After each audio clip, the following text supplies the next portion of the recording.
जब अचानक मेहमान आ जाएं, कुछ समझ नहीं आ रही हो तो चिकन में एक अंडा डालें और कमाल देखें और सिर्फ 10 मिनट में ये मज़ेदार सी रेसिपी बना लें। तो चलें शुरू करते हैं। ये मैंने हाफ़ बोनलेस चिकन लिया है, इसको आप क्यूब्स में भी कट कर सकते हो। जौन सी शेप आपको पसंद हो आप कटिंग कर लीजिएगा, कोई इशू नहीं है, शेप का कोई इशू नहीं है। तो मैंने इसको स्ट्रिप्स में काटा है। अब मैंने इसमें एक अंडा शामिल किया है, इससे ज़्यादा आप ना करिएगा। हस्बे ज़ायका इसमें नमक डाल दें, हाफ़ टी स्पून लहसुन पाउडर डाल दें, 1 टीस्पून चिली फ्लेक्स डाल दें, हाफ़ टी स्पून धनिया पाउडर डाल दें, half tea spoon chaat masala powder डाल दें, हाफ़ टी स्पून काली मिर्च का पाउडर डाल दें। 1 चम्मच चिली सॉस डालिएगा, इससे ज़्यादा ना डालिएगा। हाफ़ आप इसमें लेमन जूस डाल दें, 1 चम्मच लेमन जूस काफ़ी है।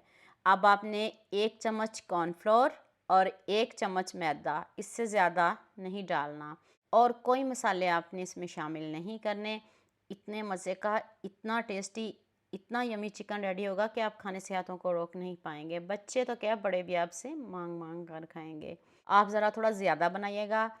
तो चलें अब इसको फ्राई भी कर लेते हैं। ऑयल बहुत ज़्यादा ना लीजिएगा। ऑयल जब तेज़ गर्म हो जाए फिर आपने इसमें चिकन डालना है और जब एक तरफ से गोल्डन हो जाए तो फिर आंच को आपने मीडियम कर देना है ताकि इसकी कोटिंग ख़राब ना हो। तो यहाँ मैं आपको याद दिला दूँ, अगर आपको मेरी रेसिपीज़ पसंद आ रही हैं तो जल्दी से मेरे फेसबुक पेज को भी फॉलो कर लो और साथ में मुझे यूट्यूब पे भी सब्सक्राइब कर दो। ये आपकी तरफ से प्यार होता है, मोहब्बत होती है, खुशी होती है कि आपको मेरी रेसिपीज़ पसंद आ रही हैं। आपने इसको 12 से 15 मिनट पकाना है, इससे ज़्यादा नहीं पकाइएगा।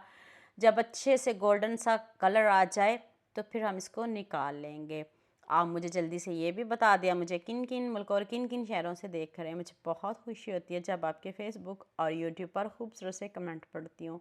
आप सबका खूबसूरत कमेंट करने का बहुत बहुत शुक्रिया और आप सबके लिए भी दिल से दुआ है मेरी। आप भी हमेशा खुश रहिए और हमेशा मेरे साथ ऐसे ही जुड़े रहिए। इतना टेस्टी, इतना यमी चिकन बना है, आप मेरे कहने पे इसको ज़रूर बनाइएगा।